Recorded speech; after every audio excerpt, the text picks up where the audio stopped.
Well, according to the Retail Advertising and Marketing Association, 53% of women say they would end their relationship if they didn't get something on Valentine's Day. Well, what can you do to avoid this? Joining us right now is author Dave Booda to give us that answer. Dave, good morning. Good morning, Anthony.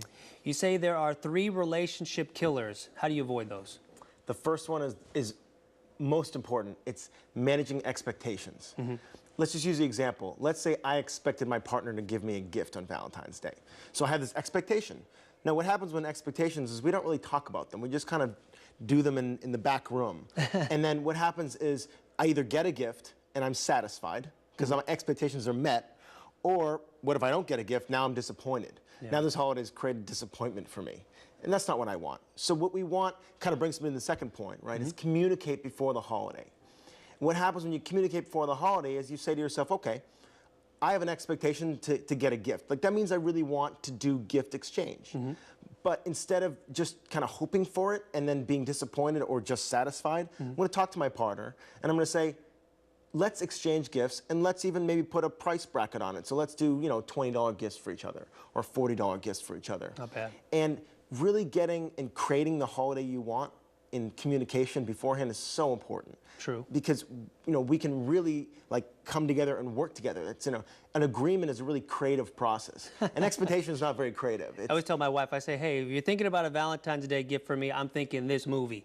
Yeah. I do that with all the holidays. Yeah, and it makes it easier because we're letting people know. You know, we play this guessing game with relationships all the time. I mean, it is the most frustrating thing. We can't read each other's minds. You know, thousands of years have proven that just does not work. So it's really about communicating beforehand. And the third one is just stay within your budget and realize that it's not about spending money. Now, for me, what I'm doing on the holidays is actually split the day up. So my partner is taking half the day and I'm taking half the day, and we're going to come up with a creative way to do a date.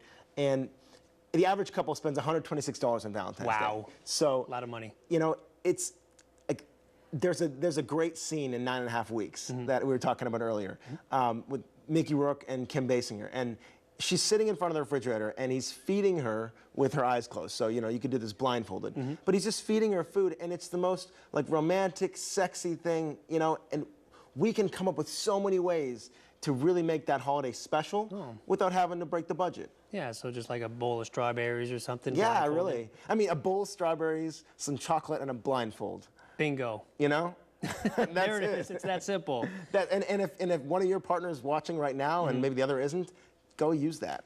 All right. You know, that sounds like really good. Okay, so 3 examples. Yeah. All right, so how people find out more about this? Where can they find out about you? I write on themailblueprint.com. Okay. And I write about men and women.